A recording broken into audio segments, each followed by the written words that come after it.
Bon, Nicolas, ma première question, c'est, en Belgique, il n'y a pas beaucoup d'auteurs qui sont un peu connus et qui vendent. Et toi, apparemment, tu as passé le cap.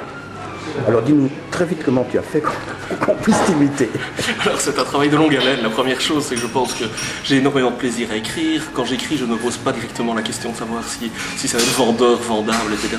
Mais une fois que c'est écrit, je me tracasse quand même de savoir qui peut être le public, comment on peut arriver à le toucher. Donc j'ai eu beaucoup de chance, je crois, mais beaucoup de travail aussi. La chance, c'est d'être tombé sur des gens curieux, des libraires au départ, des critiques aussi, qui ont lu ce que j'avais écrit alors que j'étais chez un tout petit éditeur suisse que personne ne connaissait, c'était son 5e livre. Enfin voilà, ces premiers libraires ont permis d'avoir des premiers lecteurs enthousiastes. Ça a fait parfois des profs qui m'ont fait aller dans des classes. Mais quand je regarde ta bibliographie, je suis impressionné parce que apparemment, tu as l'air d'avoir 30 ans, mettons que tu en es 40 réellement. Oui, j'en ai 38. Un peu de Photoshop qui est passé par là. Non, c'est simplement des vieilles photos. Mais c'est impressionnant, quoi. Tu as écrit jour et nuit, c'est pas possible. Non, justement, j'ai toujours eu un boulot à côté pendant 12 ans, donc j'écrivais. Ce qu'il y a, c'est que j'écris vite, oui, ça c'est sûr. Ensuite, je ne laisse pas traîner grand-chose dans mes tiroirs. Donc, quand j'ai écrit quelque chose, je m'arrange pour essayer de trouver un éditeur. J'ai la chance d'avoir des éditeurs qui ont envie de me publier. Et très vite, quand j'étais en Suisse, il y a des éditeurs belges qui sont venus me trouver. C'était Luc Lire à l'époque qui lançait une collection littéraire et qui m'ont proposé de travailler avec eux. Et donc j'ai accepté. Mais en fait, tu es passé par, je sais pas moi, 5, 6, 10 éditeurs différents. Je crois que je travaille pour l'instant avec une petite dizaine d'éditeurs. Pour l'instant. Donc c'est pas que je suis passé successivement par des éditeurs, en fait j'ai des projets dans tellement de registres différents, que ce soit théâtre, poésie, nouvelles, c'est des choses très différentes, c'est pas les mêmes éditeurs avec lesquels on travaille. Donc quand on fait du roman pour adolescents, quand on fait du roman pour enfants, c'est chaque fois des éditeurs différents et c'est ça qui permet d'avoir une très longue bibliographie. C'est des livres qui ne sont en réalité pas vraiment concurrents, c'est pas les mêmes lecteurs. Est-ce qu'il est encore possible en Belgique pour un jeune auteur qui soit doué ou un peu moins, peu importe, de devenir quelqu'un qui puisse en vivre de son art? Alors, oui, je pense que c'est non seulement encore possible, mais c'est peut-être plus possible que ça ne l'était avant. D'abord, je voudrais tout de suite dire que ça n'a rien à voir avec la qualité de ce qu'on fait. Non, tout à fait. Effectivement, moi je dis toujours quand je vais dans les classes où on me demande qu'est-ce que ça fait d'être célèbre, je leur dis je suis pas célèbre, si je voulais être célèbre, il suffirait que je dise que j'écris avec mon sperme et je passerai à la télévision, et même si c'est un mensonge, je passerai quand même et je pourrais me filmer en train de faire des sales choses dans mes toilettes et puis de mélanger avec de l'encre, et ça intéresserait les gens et tout d'un coup je deviendrais célèbre et je vendrais sans doute plus. Est-ce que le but c'est vraiment de vendre beaucoup? Le but c'est de trouver un moyen d'en vivre, et moi ce que j'ai réussi à faire aujourd'hui, j'en suis ravi, c'est que je parviens à ne plus faire que de l'écriture de fiction. Je ne fais plus que ça, j'ai plus d'autres métiers à côté, mais ça exige de ma part, non pas de vendre beaucoup, un petit peu oui, mais surtout d'écrire beaucoup, enfin d'avoir des projets différents qui... Mais tu as quand même joué ton petit Simenon à la foire du livre, en passant 2 jours à écrire un polar... Enfermé dans quoi en fait? Tu étais enfermé dans une cage en verre? Enfermé dans ma liberté complète, j'étais enfermé dans la contrainte puisque non, j'avais pas de cage en verre, j'étais juste obligé de rester à mon PC si je voulais arriver au bout du... Tu m'as tout de suite fait penser à Simenon, il a fait ce coup-là. Hein? Et il a voulu le faire et il n'a pas fait parce que le sponsor qui le finançait a fait faillite 3 jours avant, enfin la semaine avant qu'il ne démarre le pari. Donc il avait signé le contrat, etc. Il était très très bien payé pour le faire. Et il n'a pas fait. Ce qui est formidable, c'est qu'on se souvient encore de ça alors qu'il l'a pas fait, c'est génial. Et toi tu étais très bien payé pour le faire aussi? Non, pas vraiment très bien payé. Ceci étant dit, j'étais payé, c'est la première fois qu'à la foire du livre j'étais payé pour faire quelque chose. Oui, mais malgré tout ça faisait un coup de pub quand même, non? Mais quand j'ai proposé, je n'imaginais pas que ça allait être à ce point-là repris par les médias, parce que l'écriture est quelque chose de pas visuel du tout. Quelqu'un qui écrit à son ordinateur, ça ressemble à quelqu'un qui joue au PC, qui consulte une page internet, enfin c'est pas visuel du tout.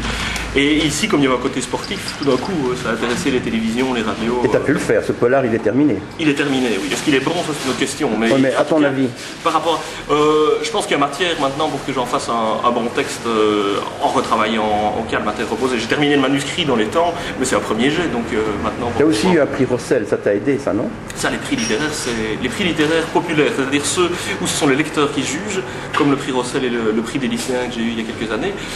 Ce sont des prix qui ont vraiment un écho parce que les libraires, les bibliothécaires savent que ce sont des prix où on ne triche pas, on ne les a pas par copinage, on les a parce que les lecteurs ont bien aimé. Ça, c'est... Les lecteurs ou bien les membres du jury? Mais les membres du jury sont des lecteurs dans le cas de ces prix-là. Ce sont des jeunes qui, bon, ils ont été sélectionnés par leurs profs, mais je veux dire, ils ne connaissent personne dans le milieu littéraire, ils ne sont pas de mèche avec un éditeur, voilà, c'est très différent des prix littéraires bien assis où tous les membres du jury sont eux-mêmes auteurs ou éditeurs, et donc pour des raisons X ou Y ont intérêt soit à ne pas prendre les gens qui leur font ombrage, soit à récompenser les copains qui les ont aidés ailleurs. Enfin voilà, c'est tout un petit jeu. Donc tu n'as pas dû prendre une carte de parti politique pour passer à la communauté française et obtenir, je sais pas moi, un subside? Non, ça c'est clair que non. Et qu'est-ce que tu en penses de cet aéropage, disons, littéraire politique? Mais à la fois c'est formidable qu'il y ait enfin un outil pour la promotion des lettres belges. S'il n'y avait pas cet outil, moi qui ai lu énormément de littérature belge, j'aurais pas pu le faire. Il y a 20 ans, avant les années 80, il n'y avait rien. Donc on ne trouvait pas les auteurs. Tu n'as pas été subsidié? J'ai reçu des bourses pour l'écriture j'ai reçu 3 bourses de la communauté française en 14 ans. Donc quand même. dire que ça va. Ce qu'il y a, c'est que j'ai eu 8 années où tous mes dossiers étaient refusés, je n'ai pas eu beaucoup d'explications et je ne sais pas pourquoi. Mais non, ce que je voulais dire, c'est que c'est très bien que ça existe. Le problème, c'est que les budgets sont tellement limités qu'on ne peut pas faire de publicité. Par exemple, un auteur qui va en classe, il est défrayé par la communauté française quand il va parler de ses livres en classe. Mais on plafonne ça à 40 heures par an. 40 heures d'intervention, ben moi c'est simple, cette année mes 40 heures elles sont terminées au mois d'avril, et donc tout le reste de l'année je dois dire aux profs, désolé mais allez voir un autre auteur que vous n'avez pas lu, mais allez, alors c'est bien, ça rend les profs curieux, mais ça empêche la professionnalisation des auteurs. On empêche l'auteur de pouvoir vivre de son écriture, parce que concrètement 40 heures d'animation, ça représente 2500 € sur l'année, c'est pas avec ça qu'on va vivre. Tu ne vis plus en Belgique maintenant? Je ne vis plus en Belgique, je vis en France. Mais tu as beaucoup bourlingué, je crois. Hein? J'ai beaucoup bourlingué, un peu bourlingué. J'ai vécu à Madrid, j'ai habité Bruxelles, j'ai habité Liège. Au Canada, non? J'ai été 2 fois passer quelques mois au Canada, je recommence l'année prochaine. Je vais passer l'hiver au Canada pour la 3e fois. Mais tu es liégeois au départ, hein? Liégeois, oui. De parents marionnettistes, c'est ça? Mes parents avaient un théâtre de marionnettes. Et tu as joué avec eux de temps en temps? Oui, quand j'étais enfant, j'étais bien obligé. Ça faisait partie des corvées. C'était Chantier et compagnie alors? Oui, c'était Chantier et compagnie, mais c'était aussi Bureau, c'était aussi du théâtre pour adultes surtout. Et donc, je crois que ce que ça m'a appris, ça c'est clair, c'est que mes parents ont inventé leur métier. Ils ont décidé de devenir marionnettistes professionnels alors qu'il n'y en avait pas d'autres à l'époque. Et je pense que ça m'a donné un peu... Il y avait quand même ici à Bruxelles... Il y avait Tone. Tone. Oui, avec... C'est vrai, pas mal de similitudes, parce que Tone fait aussi du répertoire pour adultes plus que pour enfants. Oui, tout à fait. Et reprend des classiques de la littérature ou du théâtre, ce que mes parents font aussi. Donc c'est vrai que c'est assez proche, mais ce sont deux exemples, ce sont les deux trucs atypiques. La différence, c'est aussi que mes parents, ils le créaient de toutes pièces, il n'y avait pas une tradition derrière eux d'un lieu qui existe depuis des générations, puisque Tone, on en est à Tone 8, je crois. Oui, c'est ça. Voilà. Mais donc, d'avoir cet exemple de eux qui ont inventé leur métier et qui ont réussi à en vivre, ça m'a donné l'idée que dans le fond, peut-être que si je me prenais en main, je pouvais arriver. Si on jouait à Aznavour qui disait je me voyais déjà, et puis tout le monde qui vient pleurnicher chez lui pour lui demander comment avez-vous fait pour réussir, quoique le mot réussir doit toujours être placé entre guillemets, si un jeune auteur vient chez toi et dit comment avez-vous fait, que dois-je faire?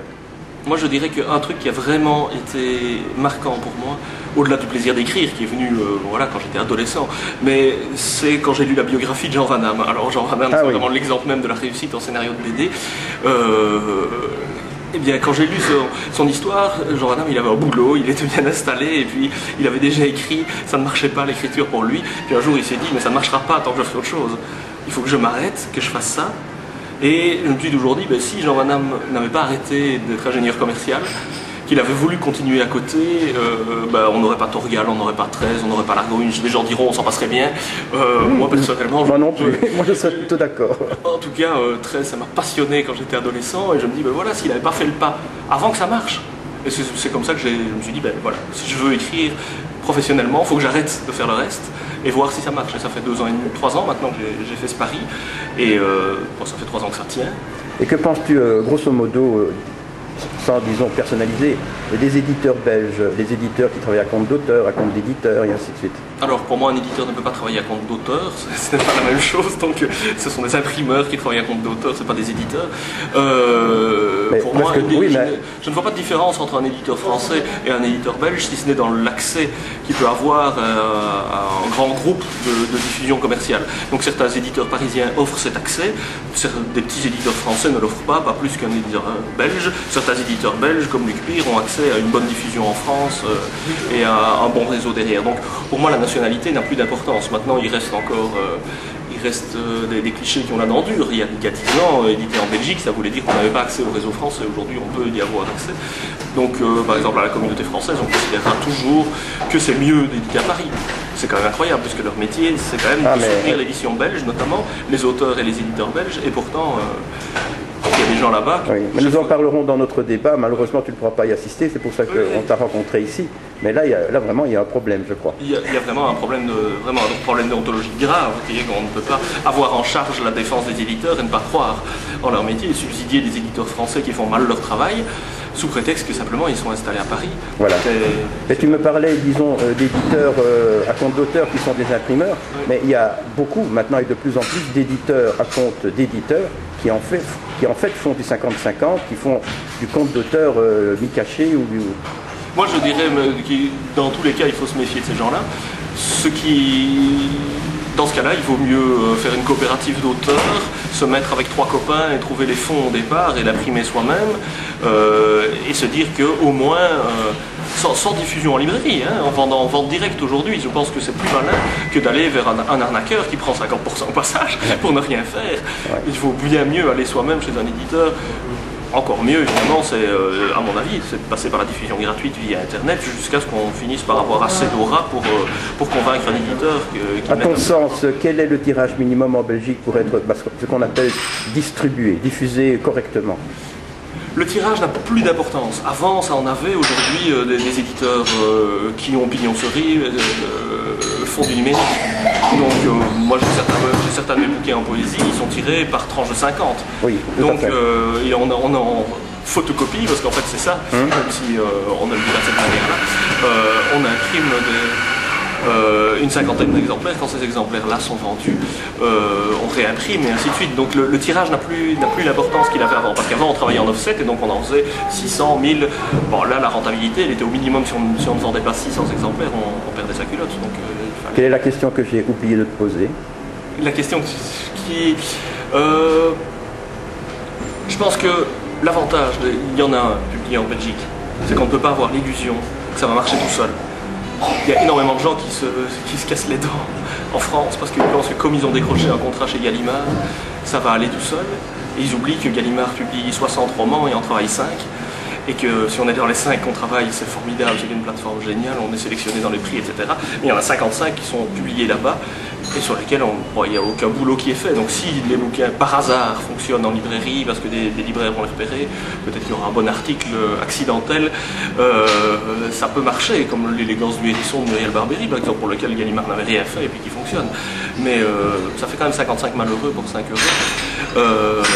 C'est pas toujours un cadeau. Je connais des éditeurs qui avaient signé, des auteurs qui avaient signé pour 3 romans chez Gallimard et puis qui se sont retrouvés après bien emmerdés d'avoir fait 3 romans là qui n'ont pas très bien marché et qui ont marché pourtant, qui ont marché raisonnablement mais pas suffisamment aux yeux de l'éditeur. Dernière question, qui paye le café?